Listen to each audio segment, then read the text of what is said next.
this is Thomas Lyons from Raps on TV. I'm fortunate to be joined on the phone with none other than Luton's finest, Jordan Reynolds. How are you getting on today, Jordan? What's happening, mate? Yeah, all good, mate. Yourself? Yeah, very well, thank you. Now, before I go on to talk about, obviously, your ambitions for the Tokyo 2020 Olympic cycle, obviously campaigning at middleweight, I believe. And yeah, I mean, in terms of your ambitions, then potentially to turn over to the professional ranks afterwards.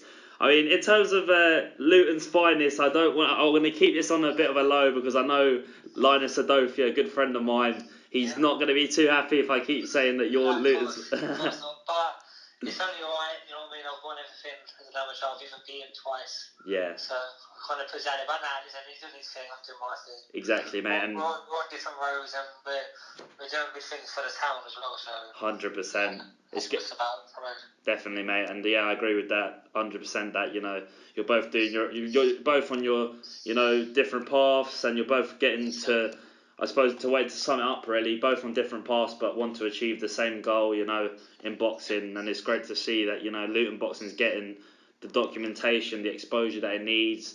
I saw a little piece you did with the BBC in terms of your dance moves and the whole Charleston theme, which has been great to see. Obviously, you've had. We always bring it back to Luton, and do you know what? If it inspires and motivates a few other young kids, it's always a bonus. 100%. Well, anyway, to start off with, Jordan, I'm going to just talk about your appearance on First Dates. How did that come about? Mate, do you know what? I see the lads put it out. They put it on me to do it, and I was like, nah, man. But if I'm honest, it was for more of a publicity and a marketing theme. Yeah. And do you know what? I kind of smashed it in that. Do you know what? I was a bit worried because I was in camp watching. I thought, oh man, I want to get ripped. But it couldn't have come across any better. Like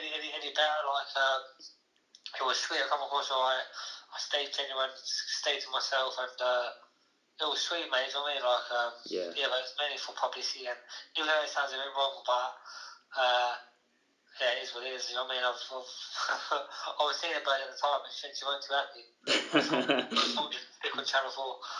Yeah, but that's what it's all about, really. Because you came across to me as a really down to earth guy, and a lot of like things nowadays circulate. And I think what's the most important thing that you probably took out of that experience, obviously the girl that you met, she had a sort of similar martial arts background. You could share sort of similar sort of ideas and. She's a nice girl, gentle girl. Do you know what I mean? Like, I couldn't even like. If I'm honest, it was not even my cup of tea. But she was so nice. I couldn't say no. Do you know what I mean? Yeah, of course. So, it's one of them ones, but I'm glad I said yeah, really, because I'm going to Yeah, no, 100%.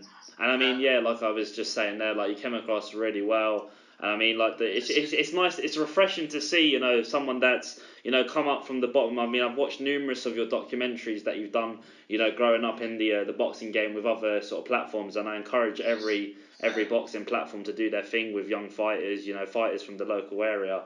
And it's been great to see the way, Luton's been portrayed. There's a lot of sort of politics issues that have been given a lot of exposure on the BBC. But in terms of boxing, it's never really had that, conundrum where you can just say, Luton's a boxing foothold. But yeah, the way you're portraying yourself, the way you've documented the sport, it's a credit to obviously being from Luton. So is that how you sort of feel that this energy is reciprocating to the young people? 100%. We've still a long way to go. I'm still going to get better for myself and for the other people. Especially, I'm in terms and I'm in agreements with opening up a boxing academy for Luton and for all the kids who are struggling in colleges and things like that, so they can do once a week or twice a week into colleges and bring something more positive into the town, because there ain't too much to do in the town for the kids, so that's why they're always in trouble. So it's cracking with that. And in terms of Luton being like a massive town, in terms of the football being the predominantly dominant sport within Luton, how does it feel for you that boxing's being put on the map for Luton, and the way you're sort of leading the way, paving a way for young people to start joining local amateur gyms and stuff? Oh man, I feel it's honourable, isn't it? I feel like a privilege, because there's names out there as well, like speaks a lot of Billy Square and Graham and things like that. Yeah. We've even had Barry McGregor boxing Luton, but I I've still got a long way to go to put it on the map. But when we get into that new stadium, which I believe we will, with to save our town and things, get into place in that. Yeah. I want to make sure within my first 10 fights or something, I'll put a big fight in the Luton Town Stadium, and that's what I want, mate. Yeah, so that's the dream then, to box on a potentially a massive card at Luton. Yeah, 100%. Even if they do like a big, I don't know, like Luton play a big match or something, and after that, one of my fights, so we can work something out. Do you know what I mean? Yeah, that's the dream. Do you know what I mean? Bring it back to the people who support me. Yeah, and I mean, boxing's quite a grassroots sport if you look at it that way. I mean, being able to sort of headline in your own town and bring boxing back to the forefront of where you've grown up. I mean, in terms of, have you had the opportunity to box at like locals, like football clubs and stuff, growing up in the amateurs? Has it been an opportunity for yourself? Yeah, at the beginning, that's what really gave me the buzz. Like, I think I fought in Luton years ago. It was my 8th fight. Yeah. And it was like the atmosphere was unbelievable. I never forget. And then when I boxed for my English title, and I had to defend my English title in Luton. Yeah. And we just sold every. There weren't a venue big enough for us. We only could get like a place where could hold 500-600 people, and it was just jam packed, mate. It was just, mate, the two just unbelievable. So it's Luton always back their fighters, always back their people. So it's all good.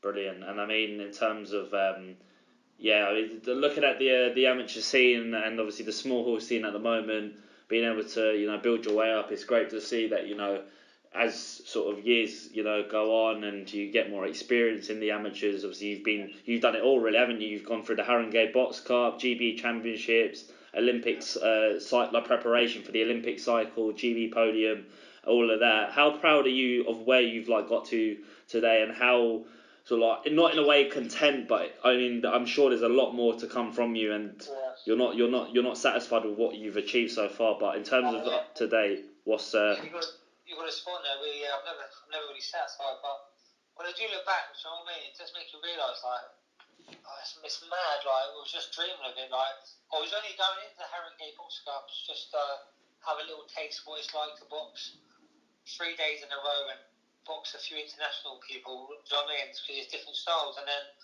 next minute I was boxing for England, becoming England captain, going away with England to Norway and things like that. And then now I'm on Team GB, and you know what I mean? I'm boxing like people who are ranked number 1, number 2 in the world, and things like that. And like, it's crazy. So, but we've still got a long way to go. And with this game, because we train so hard, and we've always got little injuries, little niggles, and we've got to stay on top of everything. So, so come next year, it's a big year for me. I just want to make sure I get my chance and just get it spun. Yeah, 100%. And just before we go on, Jordan, to talk about your Olympic cycle preparations in Tokyo in 2020, I mean, it's going to be a great opportunity for the GB team. I mean, depending on who obviously makes the cut for the GB, because that's the way boxing is nowadays. If you're not sort of up to scratch, you're not going to be chosen. But I mean, it takes one little thing, right? I could be first in line and cracking away, and then God knows, touch wood, my hand goes, or you know what I mean, something like that. I mean, that's it. Someone else steps in, or like anything can happen. Anything. Yeah. That's why we always just got to stay ready and just take. Like, I take fights at any notice. Like, I boxed the world number 2 with a day or 2 days notice. Yeah. So, and that's just put me right up there. Well, that's what you want, don't you? To be able to raise your stock by saying, I'm not afraid of no one. I'm not fazed by any opportunity that comes up, even though it's like a well-decorated, well-schooled amateur. You're still going to take it because it could propel your sort of position in the GB standings. Exactly, push you up there. It looks good on you, and it makes you like, that's made me realise like that kid's beat everyone in the world. Like, he's only lost to the world number 1. He's world number 2, right? He just beat the Lopez, the Cuban, right? And I'm thinking, I'm holding my own here. Yeah. Nicking around as well, and like, I wasn't even fit. Like, I'm 2 days notice, got a slip disc in my back, haven't ran since November, and I thought, I've done 5 rounds with him. You know, gone all the way for the World Series boxing. So sweet, man. Big confidence boost. Yeah. Like I said, we just done a video brief on it today, this afternoon, and like even Rob McCracken came up to me and said like who takes a fight 2 days notice against a Kazakh who just beat Lopez. He said we need people like you in this thing. You know what I mean? Like so. It's all, Yeah, of course. it's all positive. You know what I mean? 100%. And I mean, just before I obviously go on to talk about that, I mean, you just touched on it there about the whole general conditioning of a boxer, you know, keeping in shape. I mean, touch wood, I hope, you know, you're flying fit come the Tokyo 2020 and everything works out to plan, because I know I've seen that you've had, you know, a few injuries in the past that have, you know, been detriment to you going on to box at major tournaments, and it is gutting to think that something so slight, even like a finger injury, an hand injury, you know, it can go all tits up, you know what I mean? But it's crazy. But yeah, it's all good. Like, you know what I mean? Like, it's just a little test, man, and it preps you. Like, really, this thing here is horrible, man. It's horrible. I've only just started to rest up now and recover, but it adds to your game, mate. Because I'm doing all these other stuff I've never done before, and physically, I'm feeling great.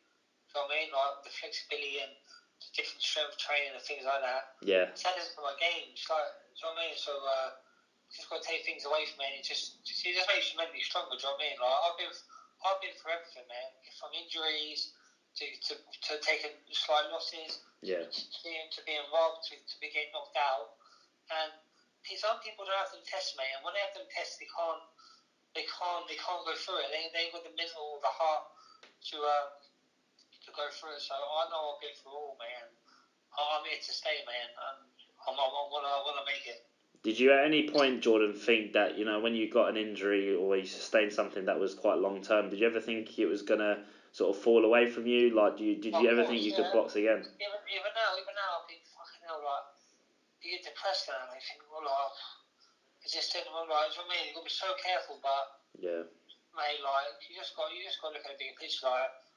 There's people who say they can't walk again. They have these operations now, and they can walk. And it's fucking. Do you know what I mean? There's so much things out there. You just got to dedicate your life to it, mate. yeah. And you'll get there. Do you know what I mean? Yeah, well, I mean, you're a testament, professional, you know, to the trade, and I mean, like you just said there, you don't wish anything bad on anyone in terms of someone that's doing well for themselves. You know, you've got everything going for you the way, you know, you've got onto the GB setup, the sponsors that have got behind you. I've seen I'm not 100% sure if all are correct, the names, but I know you've got the yoga shed, your meal preps, your barbecue, local barbecue that you've been supporting with their foundation. Yeah, so my barbecue do a lot for charity. So I mean, like, I think they're great in that way, mate. They always help give back to the town. Yeah. And it's good, healthy food as well. Do you know what I mean? Which helps me. But that's what you want. And I mean, I'm gonna do something different now. I'm gonna just reel off a few quick fire questions in terms of the GB camp at the moment. The boxers that are that you're surrounded with. I mean, you've got the likes of Peter McGrail, Sandy Ryan, the McCormack twins. I can imagine they're quite bubbly characters. Oh mate, yeah, fucking. Pat and Luke. Yeah, funny as fuck, mate. But yeah, in terms of that, like, you know, because it's such a close-knit team at GB, I've been watching, obviously, you see on everyday sort of social media, the training that gets put in. I believe they're out in Italy at the moment, some of them training. I see, yeah. Yeah, there's a handful there. They're the ones who are going to, they've got a tournament coming up. Yeah. So they're just getting that good different international sparring, different scene of training, and just getting different work in, mate. Yeah. So without being biased, Jordan, who's I mean, in terms of these quick fire questions, who's the hardest puncher in the gym? Do you think? Hardest puncher in the gym. In terms of the when you go up to GB to train, I mean, I'm sure you obviously you focus on yourself, but Fraser Clark. Well, GB, be Fraser Clark. I suppose it makes sense because Fraser is a heavyweight and he's a big, strong lad. So yeah, he's class, man. He's class. Yeah, and as in terms of hardest worker in the gym, I'm sure you're all hard working as equal, but who do you think like takes it to that next level in terms of training? I think he's a really hard trainer, Sandy Ryan. Yeah. She fucking works hard, man. Yeah, now fair play to her. She's doing well for herself. And just lastly, who's got the best banter in the gym? Who's the Joker? Do you know what? You're gonna say yourself, aren't you? Nah.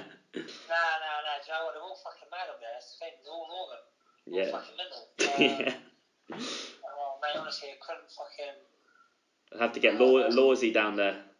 Oh, mate, yeah, that's what I'm saying, mate. Mate, they're all like him. Do you know what I mean? They're all fucking mad. I was thinking there, what? Who has got the best banner? I mean, like, how do they do it? Like, how do they have so much energy, like, in terms of outside the gym and then going in doing 3 sessions a day? I mean, I couldn't even do 1 session with being tired. Do you know what I mean? Yeah, we're all just... Do you know, when you're all the same mindset, we're all hungry, you're all hungry. Like, when you're fit, when you're proper fit and that as well, man, you've got more energy anyway. You're always raring to go. 100%. It's only come to the end of the week you feel a bit fragile and a bit fucked, but... Then you obviously have your recovery sessions and stuff, which is an added bonus, really, isn't it? Yeah, but I think like I couldn't tell you about, mate, honestly, because they've got everyone's got different sense of humour. Do you know what I mean? Yeah. Like Tom Hodgson, yeah, he's so like. You ever watched The Office? Yeah, watch The Office. Yeah, good. Yeah, he looks like, and he's got the same personality as Gareth. Do you know Gareth? Yeah. Like he's the one who's mate. So like, and then like, mate, he looks exactly like him as well, right? And you just got George. They're all just funny cunts, mate. Honestly, I couldn't even say it. Like that's fucking hard, mate. Yeah, and could you wish for any better sort of group of people to? I know you got to Sheffield quite a lot, and you have obviously your accommodation up there to save you the sacrifice of coming up and down, up and down. I mean, is it just like, is it a nice atmosphere to be up there? It is, mate. It's all general people. We're all gonna make it.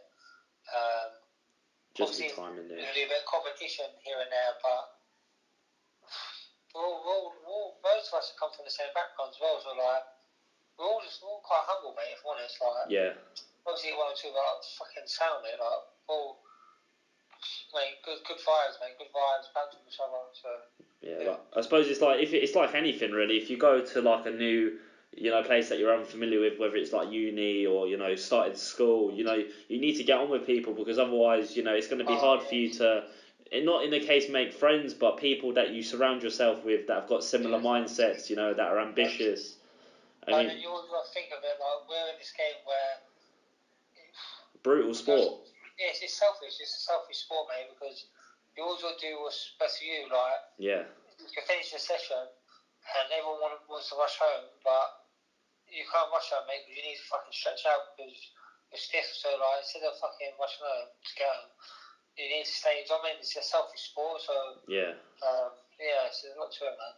Yeah, and Jordan, I mean, I've seen you've been doing some sparring with former IBF, well, he's relinquished his belt now, but former IBF super middleweight champion James DeGale, and I'm sure you've been sparring a lot of top class elite fighters in your time. Yeah. Who's the best fighter you've boxed in terms of sparring, or whether you've boxed them in the amateurs? The hardest hitting I've ever sparred is probably George Groves. Yeah. He can fucking punch. Big puncher, yeah. Yeah. I would say ring craft and skill wise is probably the last fight I had. Yeah. Just the way he was so relaxed and like that. This one, I've sparred loads, mate. I've sparred fucking everyone. James DeGale, Josh Taylor. Yeah. Fucking sparred all Americans, Andrew Teddy, fucking Kevin Newman, Andrew Lara. I've sparred fucking everyone, mate.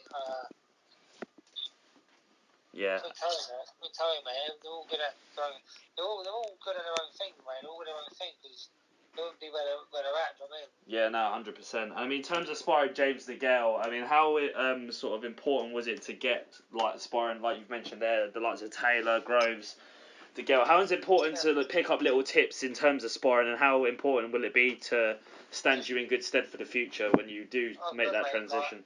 Good, mate, because like that's before I got in GB now, so I was on the road by myself. I was on the road and I was travelling miles and miles and miles just to get this sparring in. Yeah. It just like it toughens you up, makes you more wary, makes you more ring clever things they do, little tricks inside, little things like that. So you learn from it, but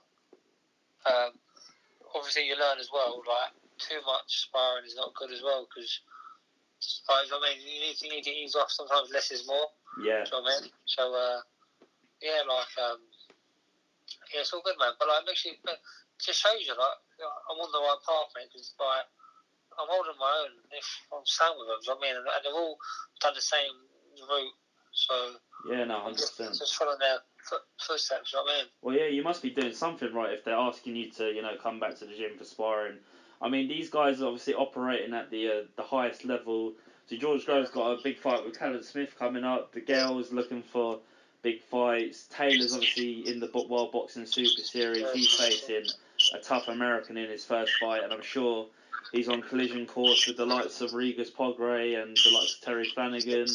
So yeah, I mean, you must be doing something right if you're being asked to constantly spar with these top fighters, Jordan. They do something, hopefully. Yeah, I don't know. I just close my eyes and throw shots, mate. Yeah, I wish for the best.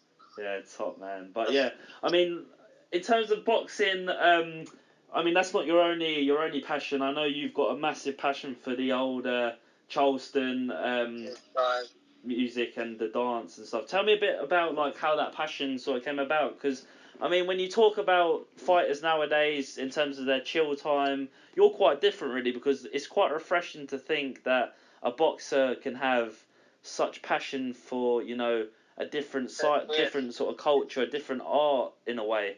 I mean, a lot of boxers, they're like, oh, I'm going to go for a game of golf with the boys or go to to a restaurant. I mean, I'm sure you do those things, but the dance really does separate you from the group, Jordan. So yeah, how did that come about?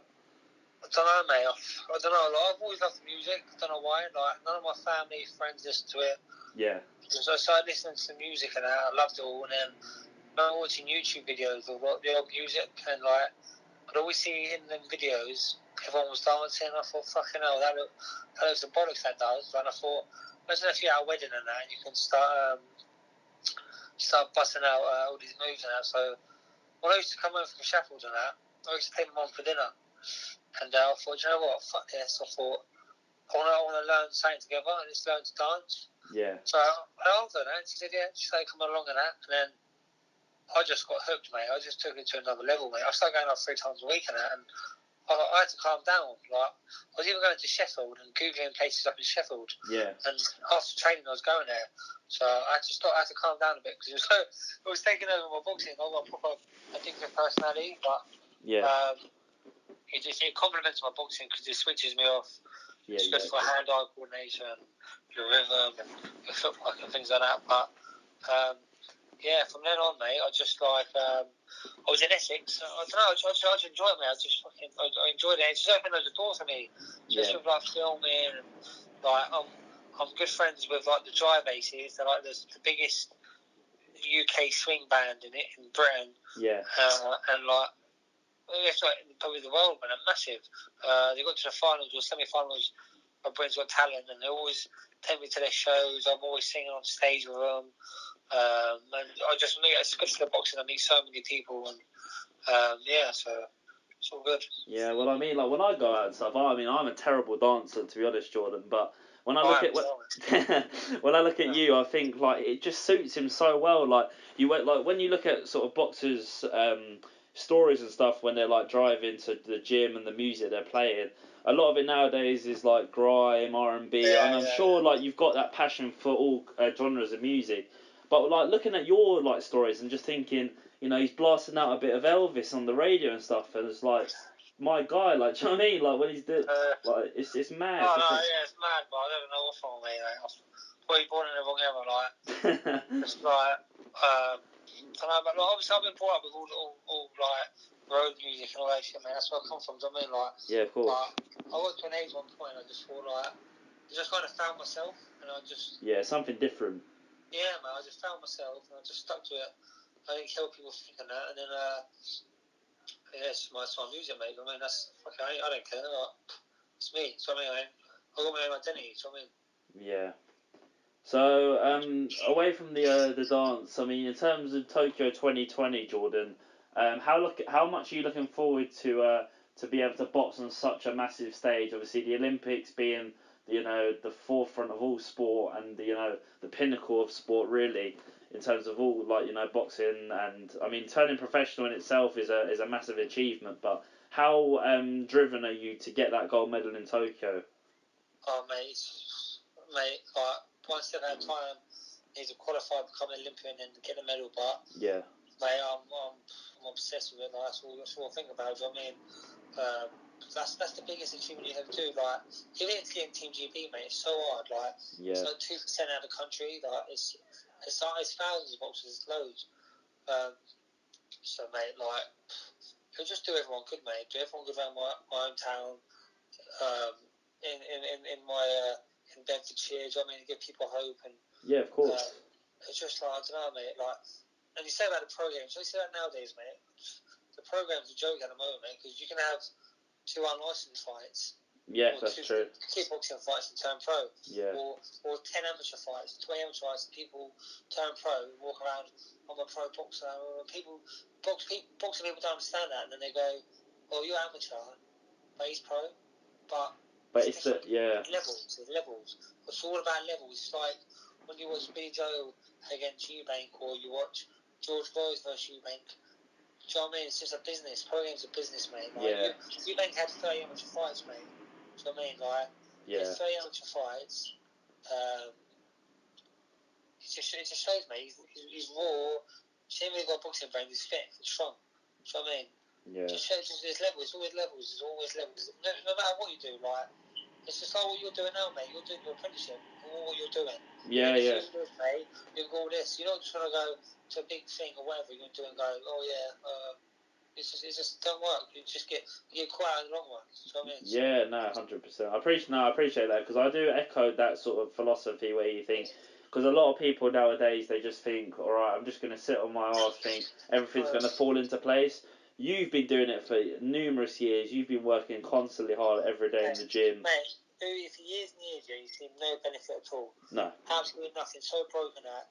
No, nothing. And then one day, just little breakthrough, and then another few years, nothing, and another. Do you know what I mean? Just go that, and then you reap the benefits, man. So yeah, I mean, like we've all been there, really. Like, you know, in terms of like you mentioned there about your injuries, it can get you down depressed. I mean, I've been there in terms of different aspects, but it's just about having that sort of channeling that negativity with the positivity, because at the end of the day, boxing is 90% mental as opposed to the physical side of things. I mean, if your head's not screwed on, then I mean, you can't really get anywhere, can you? Really? Yes, mate.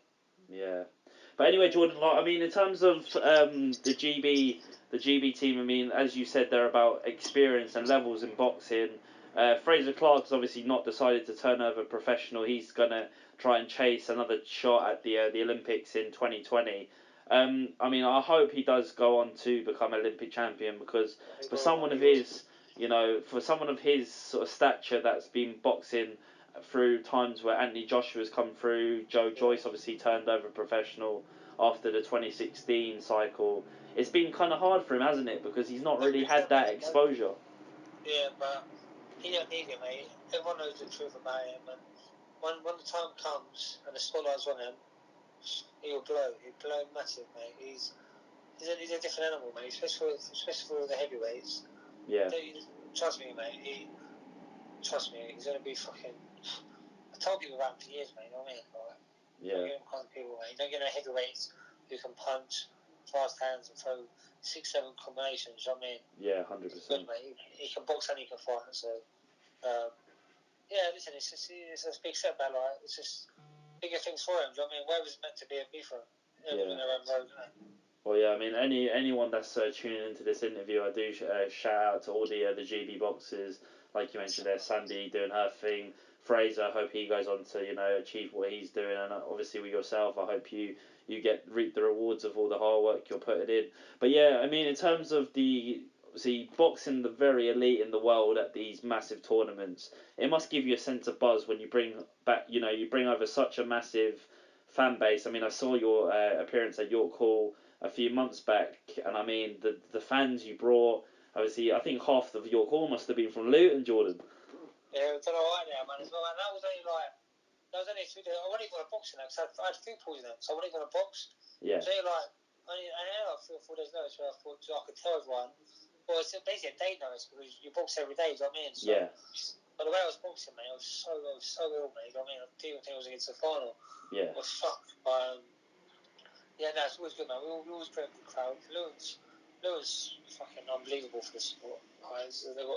It's just support their people, do you know what I mean? Like, Yeah. from a little town, mate, and getting 10,000 people to watch football, it just shows, do you know what I mean? Yeah. Well, but to be honest, I don't want to go tell you what football team I support because I don't want to fall out with anyone in Luton over it. So I think you can only imagine what football team I support, Jordan. So we will leave it at that. Oh, no. Yeah, but anyway, like in terms of your number will be getting blocked. What's that? And I think your number will be getting blocked. Yeah, no, I'm only joking. I'm not really a massive football fan in terms of. No. I had a season ticket at Watford for a few years, but then a boxing terms, like I've never really been like I'm not. I wouldn't class myself as a Watford fan. Do you know what I mean? Because I'm like obviously you have to support your local team, but in terms of the boxing, that's the predominant sort of sport for me. But yeah, I mean in terms of 2 years away now till the Olympics, 2020. So. I mean, are you looking to campaign at middleweight, stay at middleweight for the Olympics, Jordan? Yeah, 100%, mate, 100%. Yeah. 100% middleweight, and then when I turn pro, what we do? I'm not too sure, really. I don't know. I have to see what your body is. You know what I mean? Yeah, 100%. Might be light middle, super middle. Yeah, I mean, you might wake up tomorrow and think, do you know what, I want to bulk up even more, like, you know, end up at like heavyweight or something. Can't force nature, mate. Yeah. I like my cakes, I like my tea. Yeah, everyone does though, but I mean, the way you boxers do it, I honestly don't know how. Obviously, everyone's got to, you know, you got to eat well to have a healthy mindset, but I mean, boxers, you know, I mean, in terms of like the lighter weights, there's not really much leeway, is there, with what you eat and stuff, because you're so tight to a weight that you need to be careful even of like half a pound. Mate, it's what we all do, mate. It's all horrible, mate. Like, you go to these tournaments, you box in, you're over there for a week or something, and you're boxing 4 days, and people don't know that you've got to make weight one day. Yeah. And you fight, and you go, fucking hell, because you've ate, because after the weight, you eat to recover, fuel up, and you go, oh, I'll lose more weight, so then you're training after your fight. Yeah. And then you're going to bed without food and dry mouth, waking up, weighing again, watering, yeah. You're doing that for 4 days, mate. It's horrible. Yeah, because I was watching this documentary actually on the BBC, and they were, I think it was the UFC. They were talking about weight cuts, and you know, really, They do a divvy there. They do sit in saunas for 5 hours. Yeah, it's crazy. Thailand in sweatsuits. It's absolutely sickening, really, to think, because boxing and I mean all martial arts in a way are, you know, they're really tough sports, but like to think that you could be at an even worse position if you didn't make the weight right. I mean look at the case of Nayo Inoue versus Jamie McDonnell. I think to everyone can fairly say, I mean, everyone like supports Jamie in terms of his choice to take such a risky fight, but he did look very bad on the scales, didn't he? Really. Mate, just that's what I'm saying. I was doing it like it takes out of you, mate. You know what I mean? Like just when you're taking a step back and actually look at what you're doing. You know what I mean? Like I was doing 69 when I was doing 69 kilos, just killing yourself. Yeah. So I wasn't even enjoying it. Like I thought, fit as a fiddle, where you got no fuel in you. After a round, you're blowing up because there's nothing in you. Yeah, exactly. It's just building up, so you're away. But it's even like with the heavier weights. Like I mean, in terms of if you look, like I'm sure at GB they drill it into fighters. You know, you need to be light on your feet. You need to be, you know, fit to be able to do the 12-round distance, the championship distance. But if you take like the example, say when Deontay Wilder fought Bermane Stiverne, and Bermane Stiverne came in about 20 pounds over the weight. I mean, it's like you can already tell a fighter's already lost the fight before they even step in there when they come that much overweight. It just shows that, you know, they haven't really put the... It was ridiculous. Like, I thought, because I didn't see him very stopping, but the way he was talking as well, I thought he might have a go. And then when I started seeing it away and that, I thought, this is a joke. Yeah. It's mad. Well, it's crazy, really, because, I mean, in terms of the middleweight division at the moment on the world scene, I mean, it's never really, like, fair to say, it's never really been the most lucrative division, like, when you talk about pound for pound best. Like, we've obviously got Golovkin, Canelo rematch, two of the best pound for pound fighters. Like you mentioned there, Billy Joe Saunders, his opportunity to really stake a case for himself to fight one of the two in Golovkin or Canelo when he faces Andrade in Boston in October. But I mean, middleweights have never really been the most lucrative. I know we have obviously the Hagler, the Hearns, but in terms of nowadays, it's more towards the lighter weights, obviously with this whole World Boxing Super Series concept. But I mean, in terms of the world scene, Jordan, who do you see, say, at the end of 2019, in terms of if Warren can get Saunders his shot at one of the two, who do you see topping the tree at middleweight? Do you know what? I can only answer that after I watched Triple G and Canelo, because you see, like, with boxing, right, it's all about timing. Yeah, 100%. It's all about timing, and like, and when you're getting hit and that, it takes a lot out of you. And Triple G's been in some wars, mate. Yeah. And you look at Mayweather. The only reason Mayweather was so fresh and so good, because he was so good at evading punches. And yeah, he won't get hit, mate. And like, Billy Joe won't stay around, mate. He's fucking wiry, and he don't get hit either, mate. So yeah, you might catch him on his way down, and you might catch him when he's. You can age overnight in boxing. Do you know what I mean? So yeah, of course. It's a hard one to say, mate. Like. Yeah, no, do you know what? I agree with that, because I mean, I've always backed Billy Joe. I think just the way he can be quite brash at times with his like comments and stuff, but you take nothing away. The man's got incredible skill for a boxer. I mean, he's so slick, so slippery, and I mean, when he fought Lemieux in December, I just thought, like, I've not really seen a much more clinical boxing performance as I was watching that. I mean, I can watch the fight now, 6-7 times. I mean, since. And it's just like you get so much like confidence off it, because you think that how is he, like, the angles he's moving at. I mean, you must take a lot from that kind of fight when you can see that someone's so slick. All that is someone who's just a pedigree of boxing. Yeah. There's pedigrees, always pedigrees. You know what I mean? Yeah, 100%. That's all it comes down to. It's just the background. Yeah. No. Yeah, and I mean, in terms of the middleweights, obviously got rumours of a Spike O'Sullivan, David Lemieux fight. David Lemieux, I mean, is being quite bitter towards Billy Joe after the fight. I know Billy Joe's quite good at getting into people's heads. I mean, I'm pretty sure he could get into anyone's head if he tried. Right, you see him, yeah. He's a torment, right? He's a good lad, but he knows the crack, mate. So I mean, like. Yeah, he's a funny man. Yeah, he knows the crack. Yeah. So I mean, is there? I know your focus is obviously on taking it one step at a time and trying to get to Tokyo 2020. But can we see after the 2020 cycle of news that you're going to turn over to the professional range, Jordan? 100%, mate. Yeah.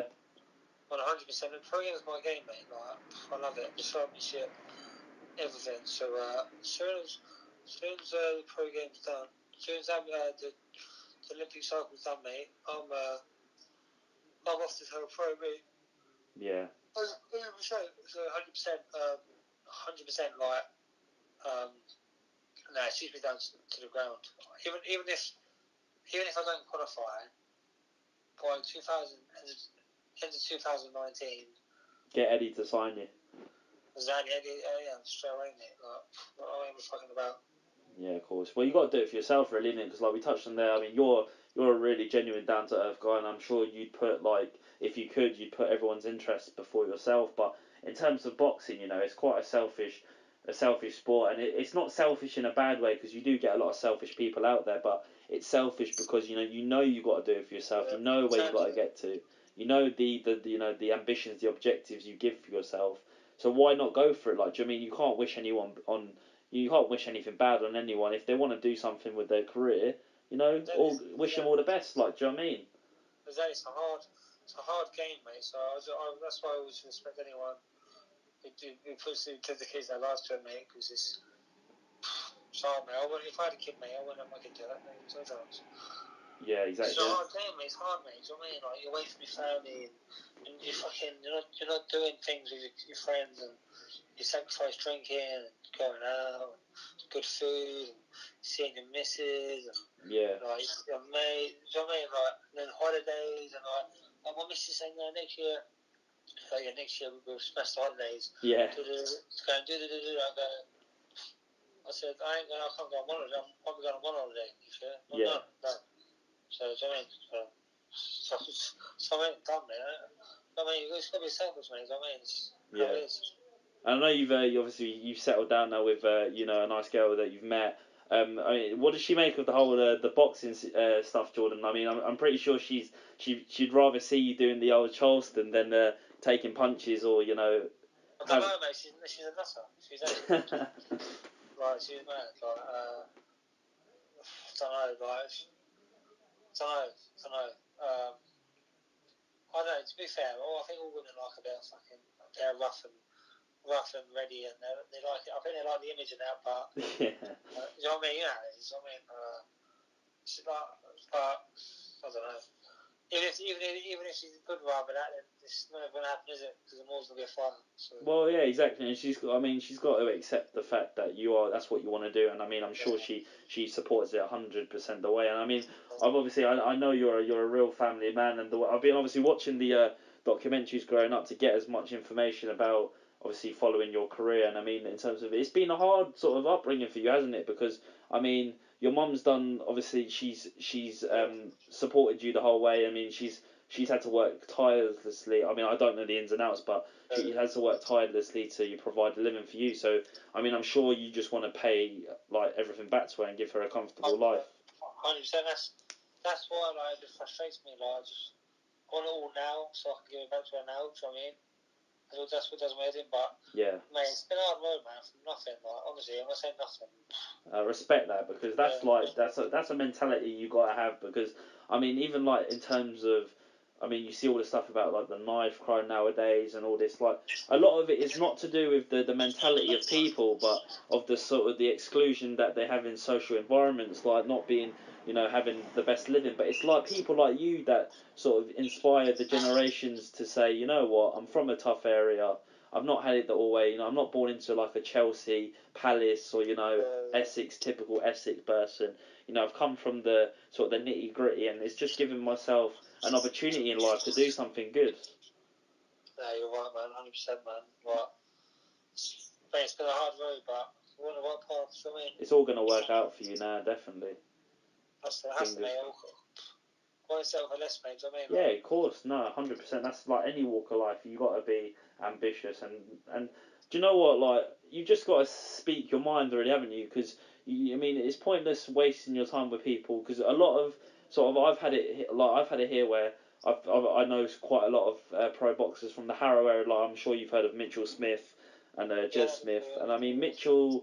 I mean, I was speaking to like a few close friends, and obviously I'm quite close with his father. But in terms of like he like when he was doing so well for himself, that defeat he took to George Jupp in 2015. A lot of a lot nowadays, a lot of your mates that you think you're your mates, when you're doing well, they'll be on the bandwagon. But then when you're at your lowest, they won't be there to support you, which is like it's the reality of it, really. 100%, mate. That's why you gotta be careful who you bring in. Yeah, 100%. From sponsors to friends, even family can be some bad as well. Do you know what I mean? Like you just gotta keep it real and like be yourself. Yeah. Yeah, exactly, mate. Do you know what I mean? It's naughty that, mate. It's horrible. Just shows. I mean, just people want to jump in the bandwagon for a little ride. Just for a bit of money and a bit of fame, but it's not about that because I mean, I'm sure like everyone likes a bit of money. I mean, you've got like a lovely nephew that you spend a lot of time with, and I mean, I'm sure he's got as much energy as what you got because I always see him, proper cute boy, like doing all the punches and you teaching him and stuff. And I respect that because like you're a family man. You want to do the best for your family. You want to give them a living. You want to obviously secure a living for you and obviously a potential partner in the future. And I mean, mate. Do you know what I mean? Like I never thought the only thing I didn't have, mate. I didn't have any from I'm going to school. Like I didn't obviously stay in school for very long, but even school trips and things like that, I could never go on a school trip, mate, because I wouldn't dare ask my mum for money. Like how can I ask her for money when she's struggling? So I'd always go without, do you know what I mean, with everything. So that's why I always think that, like, when I want to be able to give my nephew and my kids everything, do you know what I mean? Yeah, 100%, mate. No, I respect that because that's like, that's like a grassroots thing. You've come up from the bottom, you want to go to the top, and I mean, I'm sure Mrs. Reynolds is extremely proud of you, mate, and what you've done. Like, it's just a testament to you, to Luton boxing, to obviously your family, and just carrying on that tradition of like fighting and stuff. And I mean, will your little nephew potentially be the next Jordan Reynolds? Do you think? Nah. Do you know what? Keep him away from it. You know what? I'll make him handy, yeah. Like, I just make him like proper, like, I'm drilling into him now, do you know what I mean? But like, it's up to them, do you know what I mean? We force him, like, just make him clever, mate, do you know what I mean? Clever.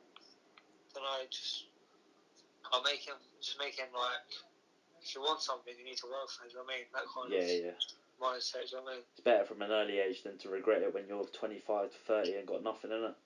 Exactly.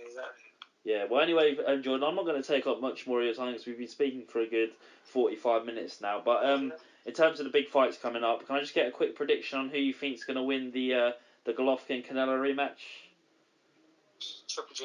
Triple G. And Saunders-Andrade? Saunders. And if Saunders point, I think Triple G split decision.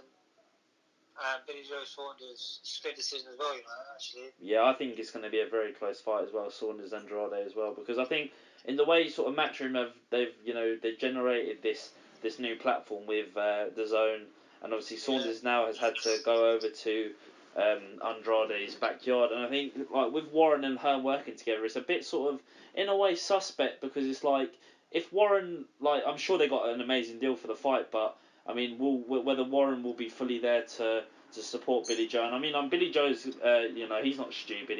He's going to obviously know the ins and outs of the business and the ins and outs of taking a risk like this. But he's obviously got the as much skill as what you need to pull off an amazing performance against Andrade, who is a very, very tough risk. For someone that could wait out for a fight with the winner of Golovkin-Canelo. I mean, it's showing that he is willing to take on the best in the division, really. Yeah, no, it's a great move for him, if I'm honest. I mean, he goes through that, and then no one can really say anything negative about him, do you know what I mean? So, no. Exactly. Yeah, no, looking forward to it, mate. Yeah, well, anyway, Jordan, I'm just going to give you an opportunity to shout out all your sponsors, any messages to friends and family that will be tuning in, I'm sure, to this in-depth interview. But yeah, just shout out whatever you want, mate, and we'll obviously echo that from Raps on TV. But it's been a pleasure. So yeah, go ahead, mate. Yeah, I was going to say a massive thank you to everyone who's been supporting me, especially from my highs to my lows. It's been a proper tough journey. But we're on the right path. Obviously, big up my mother and my whole family and all that. Yeah. And big up the sponsors. It's probably too many to You're a popular guy. So should I pick them up or not? Yeah, go ahead, mate. Go ahead, mate. 100%. I was going to say, I was at Ermac Barbecue, number 1 and 2, Dunstable, Luton. Saw out my Turkish food always backing me. All Doctors, Stuart Jackson, the Car Buying Shop, Calvin and Leon, K Interiors, my old mate Ryan, sort me out. You got Moads, always give me a weekly trim when I need it.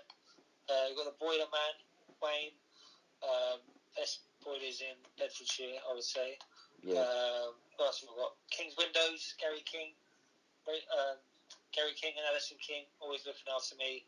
That's another future boxer, Sam King, to look out for. Urban and Rural Estate Agents with Craig Reynolds. Avogarda, sorting out sunbeds. KO Decorating, Lewis Osborne, he's been there since day.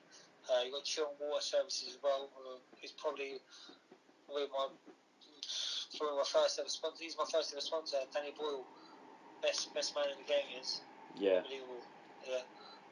And that's about it, to be honest. And obviously, shout out to all the people at GB, Richie Woodall, all the trainers there, and shout out to all the fighters, Sandy, Peter McGrail, the McCormack twins, even Lawsy. Give him a shout because I know he'll be tuning in, and I'm sure he'll want an interview as well. But I'm happy to give Joe one. Joe needs to stop beating up prostitutes.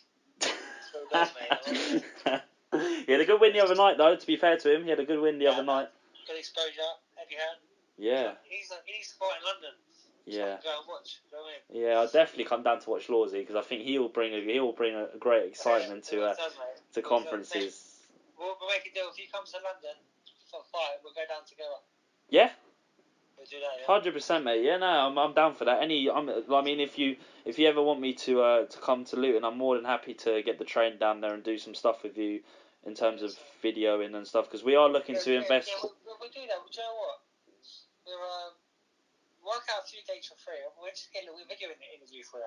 Yeah. That might help you. Yeah, go on with that. So, oh, brilliant. Now that sounds really good because we are looking to take things to the next level now. Like, I mean, I'm not going to give too much away, but we are looking to pick up our social media sort of streams and doing all the YouTube visuals and HD podcasts and stuff like that. So I'm sure we'll get you into the studio sometime, Jordan. But yeah, I mean, as long as you got nothing else to say, it's been an absolute pleasure having you on the channel, mate. And I do honestly wish you the every best in the future. Say hello to the family for me, and yeah, I mean, just hope it all turns out good for you, mate. mate, you're a gem, mate. Thanks for having me. Thomas Lyons, Raps on TV, Jordan Reynolds, take care of yourself, mate, and enjoy the rest of your week, yeah? Nice one, mate. Nice one. Take care, buddy.